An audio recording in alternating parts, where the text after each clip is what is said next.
Gattaca is a film set in the not-too-distant future in which genetic engineering is possible. This creates a world of the haves and have-nots, bred from either parents who can afford to genetically modify their children and those that have to leave their children to chance. Vincent, played by Ethan Hawke, is one of those that did not benefit from manipulated DNA. He was born with a bad heart and a desire to travel to outer space. The story follows Vincent's quest to avoid DNA discrimination by cheating the system and making it onto the rocket. The film was released in 1997. This was Andrew Niccol's first feature-length film. He wrote and directed it. His interest in dystopian future stories is evident in two other films he wrote and directed since Gattaca. Both In Time and Anon show humanity's downfall as our technological advances only benefit the wealthy as the gap between them and the poor grows. Gattaca has some of the usual semantics of sci-fi films.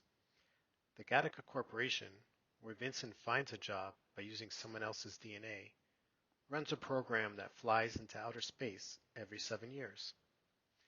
Gattaca is described as the not-too-distant future. The advancement of DNA engineering has caused a segregation of the population in this dystopian world. The syntax or arrangement of these semantics plays into a general fear of science going too far. We are told to heed the warnings that messing with our DNA to improve things could actually make our world worse. Gattaca's allegory is all about the human spirit. It is a story about perseverance against a world in which your life is determined before you are born. We see Vincent deny all odds as he reaches his dream of space travel. The movie poster on the left notes there is no gene for the human spirit. This is a reference to the DNA engineering in the film and how Vincent's pure spirit without any gene modification is what prevails. Gattaca is also full of metaphors. The picture on the upper right is what the screen will show when your blood is tested. It identifies the person's face with a cross in the upper right corner if you are an quote-unquote invalid to symbolize being born out of faith without genetic modifications. When someone is genetically superior, it will show their face with an infinity symbol to prove they are quote-unquote valid. The spiral staircase shot in the lower right is in Vincent and Jerome's apartment. This symbolizes the winding DNA strand. This particular shot is great as it shows a link between Vincent and Jerome with a metaphorical DNA strand between them. Vincent is upstairs, having been elevated by using Jerome's valid DNA to have access to a position at Gattaca Corporation, which he could not attain with his invalid DNA. The general ideology of Gattaca is the perfection of our DNA will not perfect humanity. We should expect repercussions of this in our society. The film shows discrimination against those without genetic modifications. The film also shows the perfected population seems to lack any normal enjoyment. Everyone is almost robotic in their perfection. They may be perfect in efficiency, they clearly are not perfectly happy. Females are represented as equals in Gattaca. Since all the discrimination is focused on DNA, it seems sexism is no longer an issue. Most of the women do not fall under the female cliches of being either a mother, the Holy Madonna, a whore, or a bitch. Uma Thurman plays Vincent's love interest.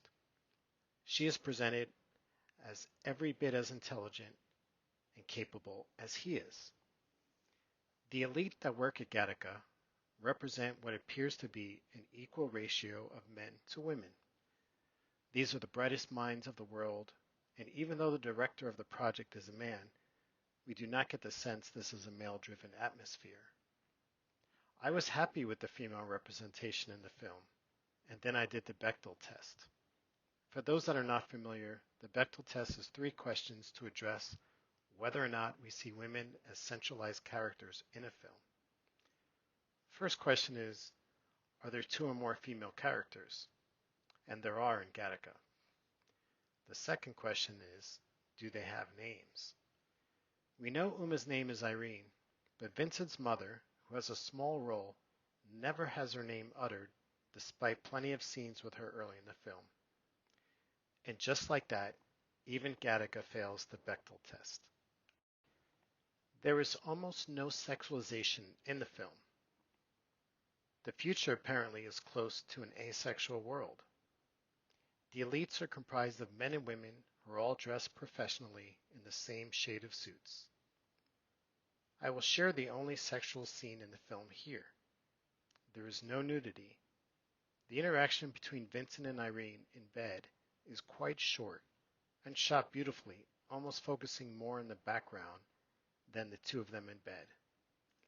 The scene that follows says more about the sexuality in the film. Upon seeing his eyelash on the pillow, Vincent goes to the beach to scrape away any evidence of his actual DNA.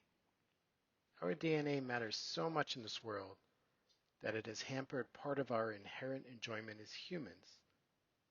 The scraping off of his skin cells seems to be a metaphor for cleaning off the sex that has just occurred.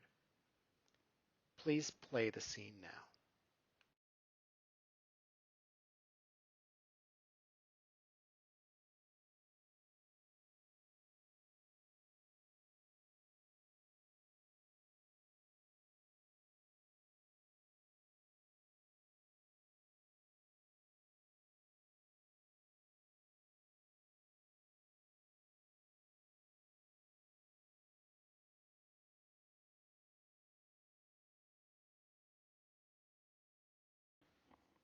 The not-too-distant future in Gattaca shows people of all races among the elite. It seems the future has solved racial disparity. Looking over the Gattaca workforce in the upper photo and throughout the film, we see equal representation. There is, however, still discrimination. Now the discriminated are those without genetic advantages. Vincent could not get the job he wanted due to his inferior DNA. He explains he belonged to a new underclass, no longer determined by social status or the color of your skin. Now we have discrimination down to a science.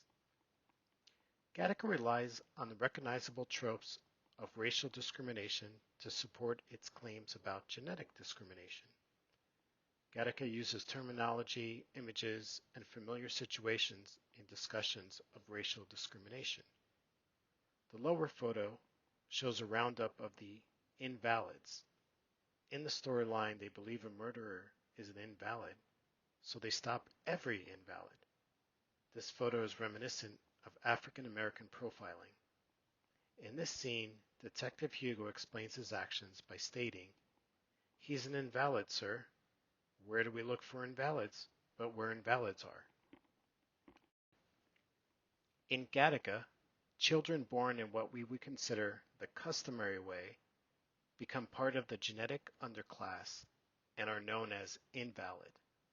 Alternatively, the products of genetic engineering who form the genetic elite are valid. Intolerance and discrimination motivate this imaginary world, something we can all relate to.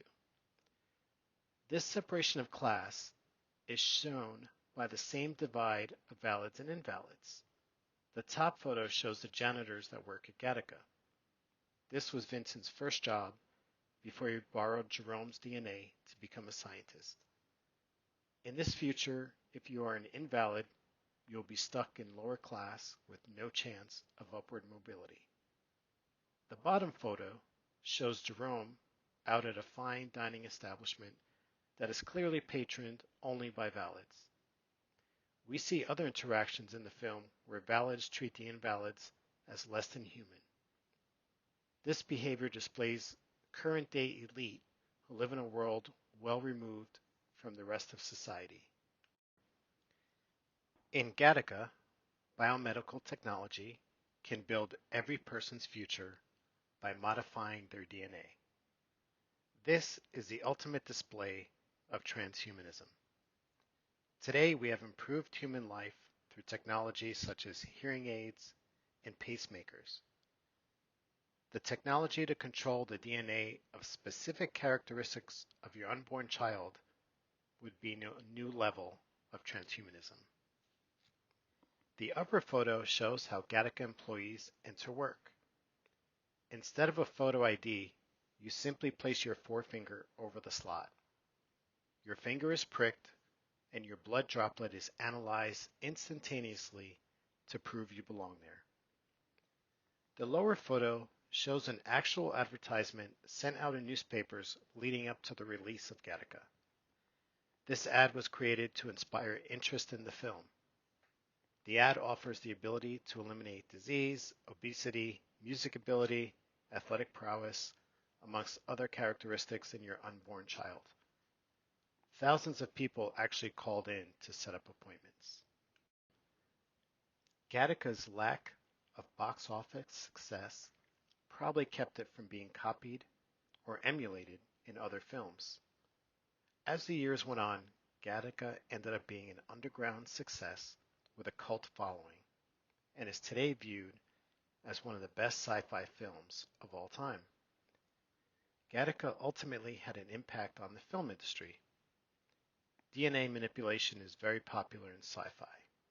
Films like Splice, that mix human and animal DNA, like the film Godsend, where cloning is used to bring back a child that was killed, and the film Elysium, which shows how biotechnology has cured all diseases and ailments.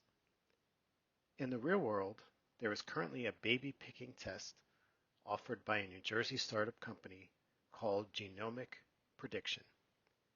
The company says it can use DNA measurements to predict which embryos from an in vitro fertilization procedure are least likely to end up with any of 11 different common diseases. Parents are handed report cards on a batch of frozen embryos. They may use the test results to try to choose the healthiest ones. The grades include risk estimates for diabetes, heart attacks, and 5 types of cancer. Gattaca also had an influence in the perception of this technology in the real world. In 2008, in an attempt to head off a Gattaca-esque future, Congress passed GINA, the Genetic Information Non-Discrimination Act, which makes it illegal for employers or health insurers to base their decisions on your genes. Even though this was not possible in 2008 nor possible today, Gattaca helped lay the groundwork for GINA to pass.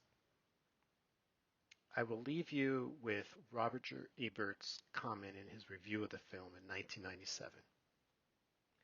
At a time when we read about cloned sheep and tomatoes crossed with fish, the science in Gattaca is theoretically possible. When parents can order perfect babies, will they? Would you take your chances on a throw of the genetic dice, or order up the make and model you wanted? How many people are prepared to buy a car at random from the universe of all available cars? That's how many, I suspect, would opt to have natural children.